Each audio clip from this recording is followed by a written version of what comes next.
Okay, good morning to everybody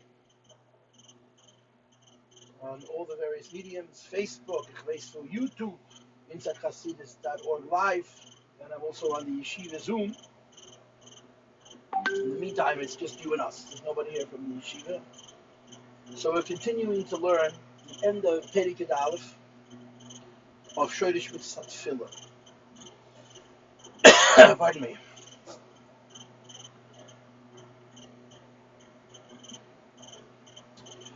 Of course, what's been going on over the last few days is that the Rebbe has been correlating, comparing and contrasting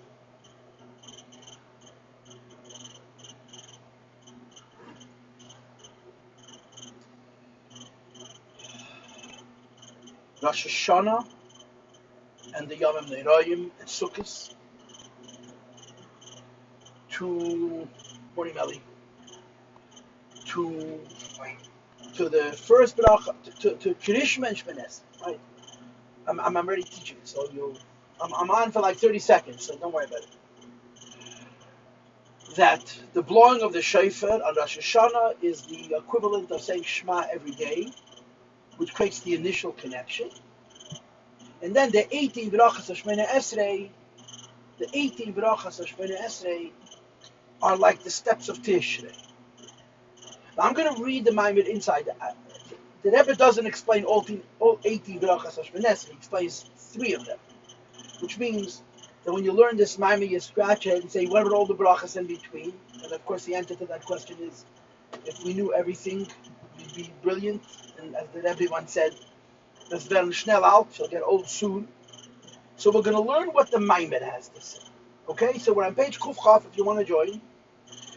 The line begins with the word Elo. Okay? No, I'm going to start earlier. The line that begins with the word Befrat, it's about 17 lines to the end of the Perek. We've read this already, I'm reading it again. Okay? So again, understand Shema as an initial reaching out to Alakus. So this initial reaching out has to come from a very deep place in the person, and it connects us with the Eibishter himself. And then you bring that into life in the various brachas of Shemona Esrei. And the way the marshal is Tkiya Shofar is like the seminal moment of the year, and then you have the whole Tishrei when you sort of bring that seminal moment into your life. Let them do some talking. Okay, let's do some talking. Then comes Shemona Esrei. Says the Rebbe Naseh v'nimshach v'hamshach zu. During the Shemona Esrei, it brings forward hischalkos v'hamshachas pratius, a division and a diversified array of different hamshachas, energies that are brought into the world. Livneis partzufei zun, and this is Kabbalah. I'm just going to read and translate to construct a partzuf mazun. Sheyir ru'oyim liyichad v'zivik, they should be fit for yichad v'zivik, as they say in American, whatever. But ikar abinyanu, the brachas of Shemona Esrei that are most important for this binyan are, number 1, Birchas Avos, the first bracha, which starts Baruch Atah Hashem Elokeinu Elokei Aviseinu, and it finishes Magen Avraham. Number 2, V'chakach Gamkin V'Ata Gibe. Then comes the second bracha, which is Ata Gibe. And the Rebbe connects Ata Gibe to Bechinas Smoiloi Tachas L'Roshi, having Hashem's left hand under our head. I'll explain this to you in a moment. Over Ata Kodesh, and we say the third bracha of Shemona Esrei is Bechinas V'Yaminat Chapkenes, the idea that the right hand of Hashem embraces us. And he explains, these divisions are Kamei, just like Shemei, Rosh Hashanah, when Rosh Hashanah happens, there is the building of Nukva, Malchus, specifically, Kvayach of the Eibishter's left hand, which is why it's days of judgment. And afterwards, the Eibishter's right hand begins to embrace, and by the way, it should say Achare Yom Kippurim. The fact it says Yom Kippurim is very curious. I'd say if you may Sachar till the end of Sukkot, Kidua as we know. Okay? Ella, it is only Sheberei Shoshana, the Yom Kippurim, the Sukkot, the Shoshana, Yom Kippur, and Sukkot, who are binyan b'klalos. This constructs this edifice only in general. V'achakach b'chol yom, and every day of the year, hu rak binyan prata le'esh hayom, it reconstructs this edifice for that day specifically. Stop. Let me stop right here. Okay? Let's talk about this. And again, I don't want to give introductions. I'm a professional at giving introductions. I want to speak to the point, but I have to give an introduction. And what often happens is that the introduction ends up taking the whole time of the class, and then you say, I'll come back tomorrow. We start the whole thing over again from the beginning. There's a great theological question, a great question in Jewish thought. What is more important, Shabbos or the weekdays? What's more important, Elul and Tishrei or the whole year? And in a narrow context, what's more important, the time that we daven or when we go out into the world? This is a very legitimate question. And I guarantee you that if you'll ask different groups of Jewish people, you'll get very, very diverse, you'll get very, very different answers. Okay? In many communities, they'll say the whole point of the weekday is to get to Shabbos. The whole point of Cheshvan and Kislev and Teves and Shvat and Adar and Iyar and Sivan and Tammuz and Av is to get to Yom Tov. In our culture, in Chassidus Chabad, we say the opposite. You know what is a Shabbos? So that we should serve Hashem in every day. You know what is a Tishrei?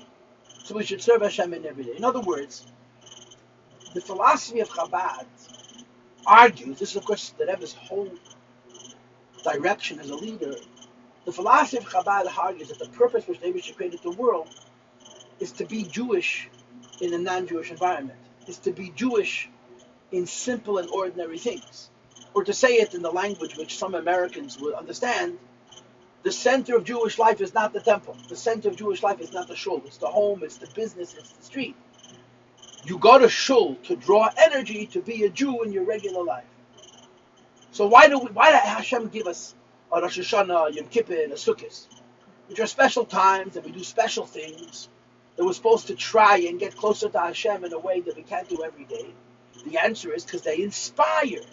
Rosh Hashanah, Yom Kippur, you go away from your regular life, you engage in directly holy things to raise yourself up, not to feel good for that day, not to be uplifted for that moment, but that the day after, when you go back to regular activities, there's an inspiration that carries you until the next Yom Tov, until the next Shabbos, until the next special occasion, and so on. This is how Jewish life is designed, through the prism, through the set of glasses, which is Chassidus Chabad. So the Rebbe says, in a year, it's Tia Shefer, Yom Neroim, and Sukkot. These set up, this is special times, they set up being a Jew in ordinary times. And in a microcosm, in a smaller way, this is what happens every single day. You get up in the morning, the Gemara speaks about this, as soon as you get up in the morning, you're supposed to go to shul, you daven, you learn, then you go to work. You do your business, you go to the field, you do your vocation, whatever your means of earning a parnasa is. Of course, in Yiddishkeit, earning a parnasa is not what you do between mitzvahs. Earning a parnasa is the ultimate mitzvah. And it's not only a mitzvah because you're supporting your family, it's a mitzvah because you're working in Hashem's world in a way that the Eibishter tells a Jew to behave. And in doing that, he's making this world holier. And the whole reason to get up in the morning and daven, and after daven to go to a shiur, and after the shiur to go to work, is that the work should be inspired with the davening that came before. So the Rebbe now this is the introduction. Okay, my introduction is over, yeah? Now the Rebbe says, when you understand that, now think about this. You blow shofar, yeah? That's like saying Shema. That's a moment of ultimate intimacy between the Jew and Hashem. The idea of Shema, the idea of blowing shofar, is that somehow, and we'll blame it on the Eibishter, the Yid is inspired, a Jew is uplifted, a Jew is raised to a level, to a place where he's very deeply attached to Hashem, in the words of the Maimon in general. There's this deep connection with him and the Eibush. That deep connection then translates into the special days of Rosh Hashanah Yom Kippur and the special days of Sukkot. In other words, that later translates into the brachas of Shmoneh Esrei. Every bracha of Shmoneh Esrei is a different experience. And I explained this to you before. In Kabbalah, every single bracha of Shmoneh Esrei is a different. The words are the same. Baruch Atah Hashem is the same, but it's a different nikud. It's different nekudas, different Kabbalah, different yichud, because every bracha of Shmoneh Esrei is mystically and spiritually a different experience. And the Rebbe breaks it down as follows. He says, during the Yom HaNorayim, during Rosh Hashanah, Aseh B'Teshuvah, and Yom Kippur, we're very close to Hashem. We have a very strong sense of His presence. And again, Melly, your question notwithstanding, we did, I guess on Monday last, I didn't teach you Tuesday and Wednesday, but Monday last, we fabrenged about the fact that this is, how do I say this politely? It's a wonderful theory. I don't know what you're talking about. We talked about this a little bit. And we're not going to solve all the world's avoida problems right now, but the way Chassidus teaches it, during the Aseret B'Teshuvah, we're all closer to Hashem. We're not necessarily closer to Hashem because of our own doing. We're closer to Hashem because Hashem is closer to us. And it helps if we do something. The more we do, the more this idea that this is a special time and we're therefore especially close to HaKadosh Baruch Hu is going to be consciously experienced. But what's the mood? The mood is awe. The mood is serious. The mood is earnest. I don't think it's correct to say that during the Yom HaNorayim we're afraid of Hashem. B'chlal, being afraid of Hashem is silly. We should be afraid of our Yetzer Hara. We should be afraid of our own iniquities. We're afraid of our own chesreinus. To be afraid of HaKadosh Baruch Hu is foolish. It's not, all he's concerned with is that we should succeed. He has standards. He expects that we should grow up and act like human beings, not like animals that are walking bipedally, but to fear God in the sense that He's going to punch me in the nose. But respect, shame, in the presence of HaKadosh Baruch Hu, we say, I could be a better person, I could be a better Jew, I could be a better chassid. That's the mood of the Yom HaNorayim. The mood of the Yom HaNorayim isn't, I'm afraid of Hashem, but the mood of the Yom HaNorayim is not free and happy. The mood of the Yom HaNorayim is awe and respect. Says the Rebbe, that's Atagibah. Just like you have 10 days a year that follows the initial Tkiyas Shofar, the blow Shofar. The blowing Shofar is the seminal connection between the Jew and the Eibush for the year. That is followed by 10 days where the nature of our relationship is awe. On a daily basis, the Shofar is the Shema. This awe is the second bracha of Shmoneh Esrei. In the Gemara, we have Shmoneh Esrei has 19 brachas. In the Gemara, every one of these 19 brachas has a name. The first bracha is called Ovis, which means fathers.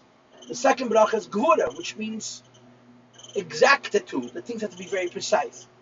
And the third bracha of Shmoneh Esrei is called Kedusha, holiness. The fourth bracha is called Das. The fifth bracha is called Tshuva. The sixth bracha is called Slicha. The seventh bracha is called Geula. The eighth bracha is called Refuah. The ninth bracha is called Shanim. It really means Parnasa. But if you'll think just for a minute, you'll understand the connection between the names of the brachas and what the brachas talk about. So the second bracha of Shmoneh Esrei is called Gevura. Says the Rebbe, the second bracha of Shmoneh Esrei, which is called Gevura, is the parallel of the Yom HaNorayim. The mood of the second bracha of Shmoneh Esrei is awe. Then comes Sukkot. What's the mood of a Yid on Sukkot? On Sukkot, the mood of a Yid is joy, happiness. Now, what's there to be happy about? So this becomes very complicated and it's very involved, and I don't want to go into details. Like I said before, I don't want to spend my whole class giving introductions. But the mood of Sukkot is joyous because I have a connection to Hashem. Why am I happy? I have a relationship with God. Why am I happy? God cares about me. Why am I happy? And this is the ultimate happiness. Even when I stink it up, even when I make a mistake, even when I do something wrong, I can always fix it. It says in the Gemara even that Simchas Beis HaSheva, they would thank Hashem for the gift of Tshuva. Simchas Beis HaSheva, they would sing a song, this was a Lubavitcher Niggin, Elu ve'elu Eimrim, Ashrei Misha Lechata, Mishachata Yoshev. On Sukkot, they would sing, what are we happy about? that we have a relationship with Hashem, and even if we mess it up, we could fix it. So you're happy about your connection to Hashem. So the Rebbe says in the daily Shmoneh Esrei, this is Ata Kodesh. The spirit of the Bracha Ata Kodesh, which means that Hashem is holy. And by the way, Hashem being holy means that He's actually close enough to us to hover above us. In Ata Kodesh, you call Hashem holy, you call His name holy, and you call us holy. Every Yid is holy. In other words, you have a relationship with the Eibush. So the Tzemach Tzedek says the third bracha of Shmoneh Esrei is like Sukkos. We're happy about the relationship. So the Tzemach Tzedek is saying this. If you look at the whole year and squeeze it into a day, Shayfer is Krishma, the Yom Neraim is Gevura, the second bracha of Shmoneh Esrei, and the Sukkos and Simchas Torah is Kedusha, is the third bracha of Shmoneh Esrei. Okay? Now it's your turn. Questions or comments? If you have nothing to say, I'll keep talking. I don't mind. Chaim. Now, what happened to the first bracha? What happened to Avis? The Tzemach Tzedek forgot about it. Right? If the Aseres Yemei Tshuva is Gevura, second bracha, and Sukkos Simchas Torah is Kedusha is the third bracha, and Tkiyah Sheif is Krishma, what happened to the first? He skips it. Now, the Tzemach Tzedek did not send me a teacher's manual. You know, when the JLI does their JLI courses, so they give out a book to all the people that participate in the course, and the teacher gets a teacher's course with all kinds of additional information to help him teach the class. I don't have the Tzemach Tzedek's teacher's manual, but the Tzemach Tzedek Pashat skips the first Barach of Shmoneh Esrei, always, and he doesn't explain what it is, and I have no clue what Avis is about, okay? But I'm going to make something up. Why am I going to make something up? Because you're a nice guy and you'll let me. I'm not going to give you a hard time, so I'm going to make something up, okay?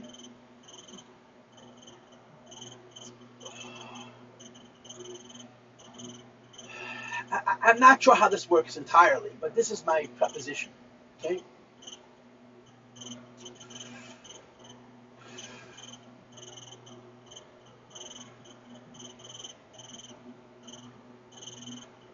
It says in Hasidus, based on Gemaras, that if a relationship is going to work, it has to have laws. If a relationship is going to work, it has to have laws. Right? One of the most intimate relationships, one of the closest relationships, the closest relationship between a man and his wife, or a woman and her husband, parents and children, children and parents, and a person with his own weaknesses, a person with his own tightness.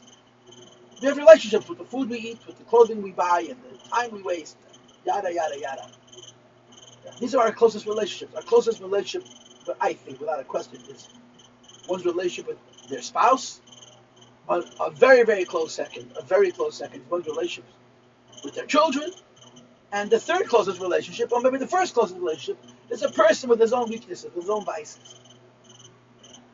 So the Gemara says, if you want your relationships to last, in other words, if you want to have a relationship with your spouse, you want to have a relationship with your children, and you want to have a relationship with your Yetzer Hara, that's not going to burn up, it's not going to explode, you got to have rules. And the first rule is create limits. In a relationship between a man and a woman and a man, there has to be limits. In a relationship between parents and children, children and parents, there has to be limits. There's respect, there's order, there's time, there's place. And in a person's relationship with his own vices, the first thing has to be his limits. If you have good limits, then you can have a good relationship. Okay? I'll say it to you in Hebrew, and I'll explain it to you, but this is exactly what I just told you in English. In Hebrew, you would call it Yemin Smile Doichev or Yemin Makareves. In all intimate relationships, all relationships that are important and that are supposed to last a long time, the first thing is smile, left. Set rules. And only afterwards you make it up. If a couple gets married, they don't want to be married for a week, they want to be married for a century. The only way that marriage can work, and I'll use a word that they use in American, is this respect. Respect means it's my space, it's your space, and it's our space. If a couple gets married and they run each other over, it's not going to last. It's going to maybe feel very good for a little while, it's going to blow up. In relationships between parents and children, there have to be rules. Within the parameters of those rules, there could be a lot of love, but if there's no rules, the love is going to become spoiling a child and ultimately really, making a child hate his parents for not raising them. Okay? And of course, when it comes to our own vices, when it comes to my own taivas, if I like to eat food, and I don't set rules about how I'm going to eat, if I like to enjoy other pleasures, if I don't set rules about how I'm going to destroy the other pleasures, I'm going to become an addict. They're going to destroy. This is a Gemara. It's a Gemara that in the most intimate relationships you have to have smile doicha b'mimah kareves. First you have to set rules, and then you can have a relationship. So the Rebbe has a sikha where the Rebbe asks a common sense question, and as I'm sure you know, Eli, you're a smart guy. Common sense is most uncommon. Nobody thinks practically. Who would start a relationship with a negative? Who would start you want to marry a woman, the first thing you say, here are the rules. That's not how it works.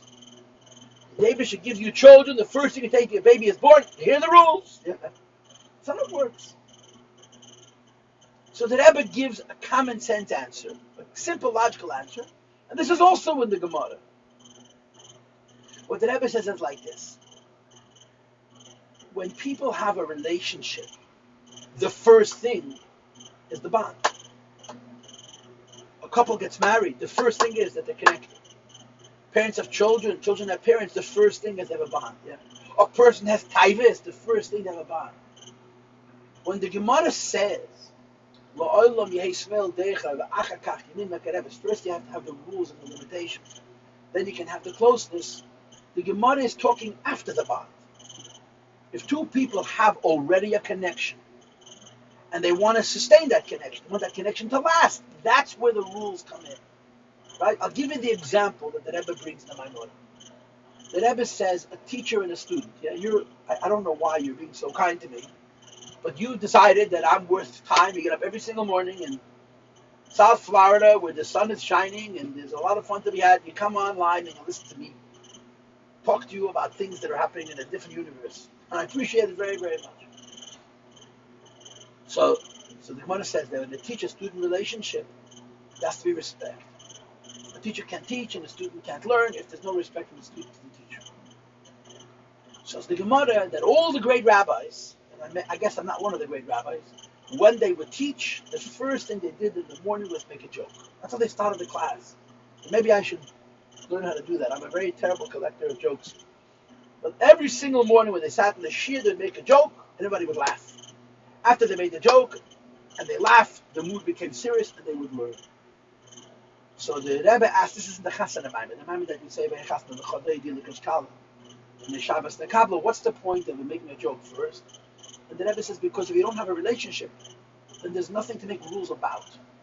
When a couple gets married, the first thing is a closeness, of course. They like each other. That's what creates the relationship initially.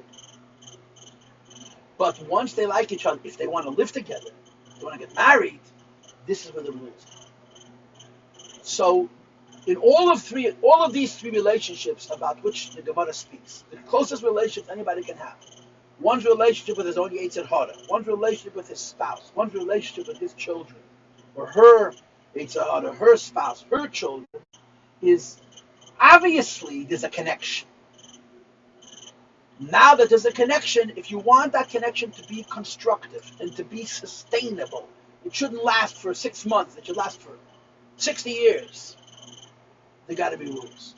But there is, before the rules, in other words, there's the fact that two people like each other, and therefore they want to get close to each other, and therefore if they want to get close to each other in a way, they're not going to end up hating each other in a month. They have to set parameters. So there's before the relationship, and then there's doing the relationship. In doing the relationship, Gevura comes before Chesed. The rules come before intimacy. But in the establishment of the relationship, obviously, if they don't like each other, there's no need for rules. And I believe that that's what the first bracha is. The Rebbe skips the first bracha Shmoneser. He doesn't tell you what it is. And by the way, I don't know exactly how that would fit into the scheme of the Yom HaNeiroyim. It's the year model. We have a year model and a day model. Shema is like shofar. The second bracha Shmoneser is like the Seder Simei Tshuva. The third bracha Shmoneser is like Sukkos and Simchas Torah.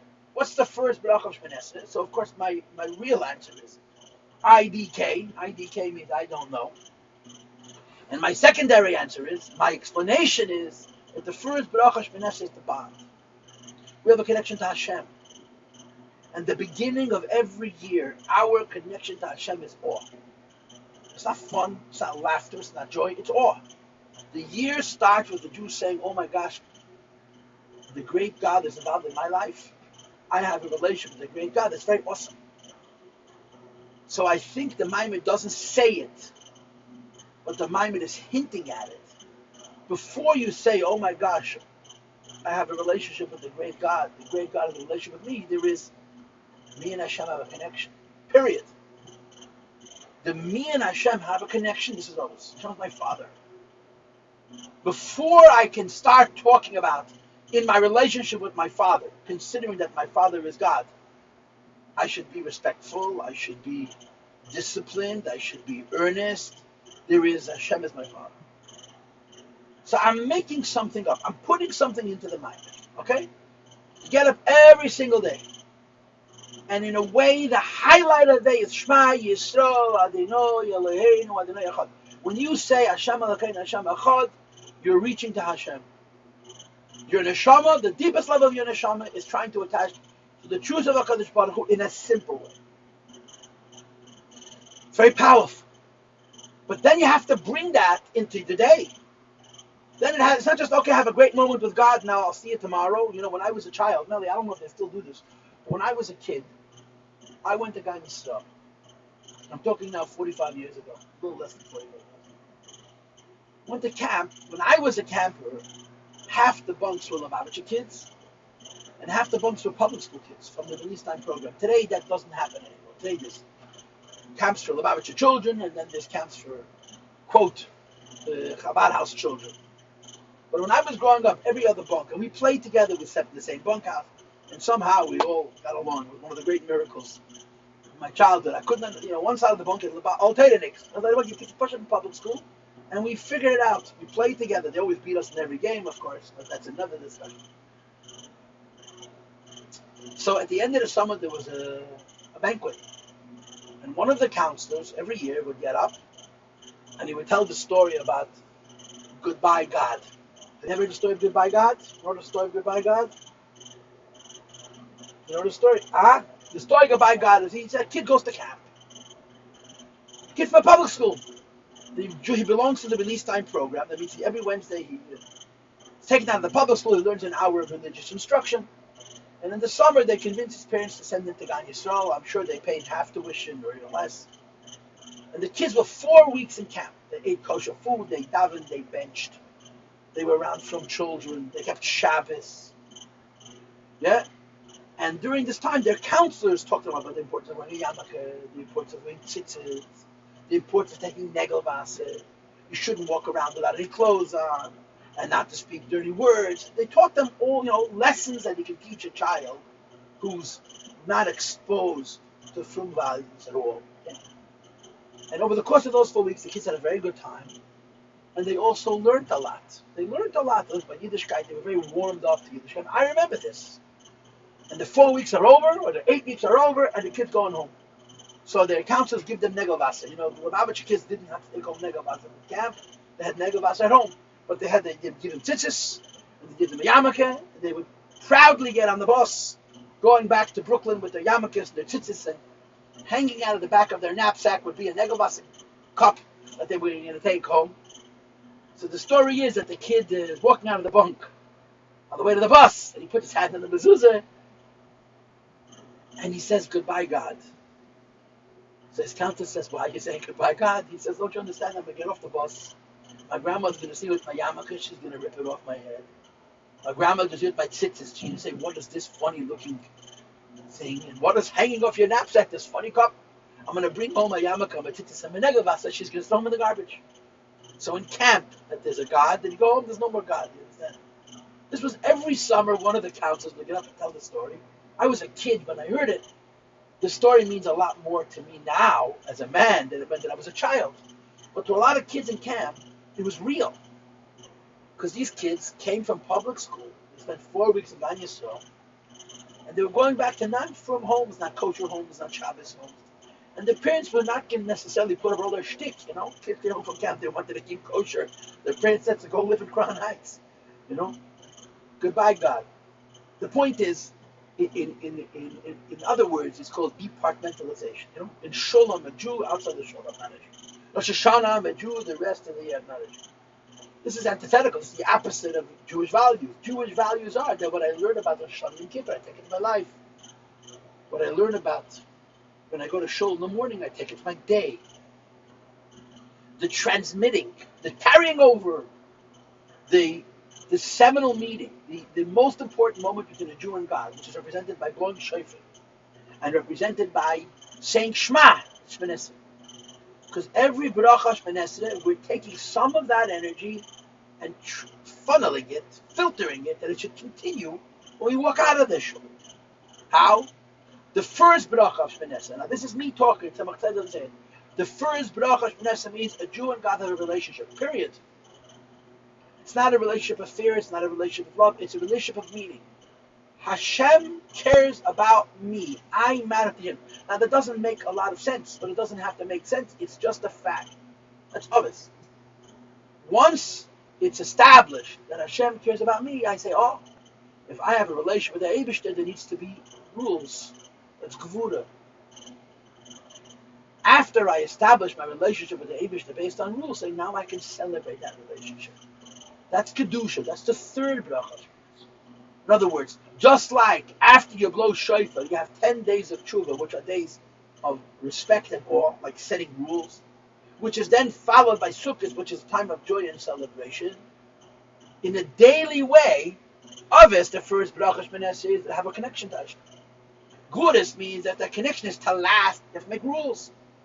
And Kedusha means, in order for this connection with its rules to be meaningful, there has to be a celebration. So the Tzemach Tzedek offered us insight into 2 of the 19 brachot of Shemini Esrei. That's it. Okay? Questions or comments?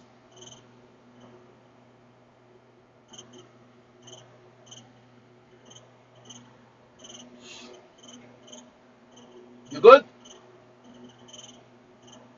Yeah. Okay, so I'll see you tomorrow.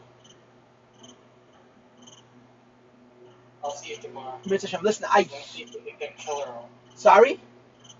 Let's see if I can get Keller on. Oh, that'll be nice. Beryl, that'll be wonderful. Listen to me, Melly, Not Earl, not Mendel. from Crown Heights. Yeah. Okay, cool. I'd love to have him. Listen, I'm probably taking off Wednesday. It's very important for me to give you notice. Not 2 days, but 1 day. I'm probably talking. My daughter's very angry at me. Our Washington trip was canceled because of rain, and then it didn't even rain. So there. So I think Wednesday, but I'm not taking off 2 days. Just Wednesday. Okay, I'll let you know tomorrow. I'll remind you of this. Thank you very, very much for coming. I'll see you tomorrow.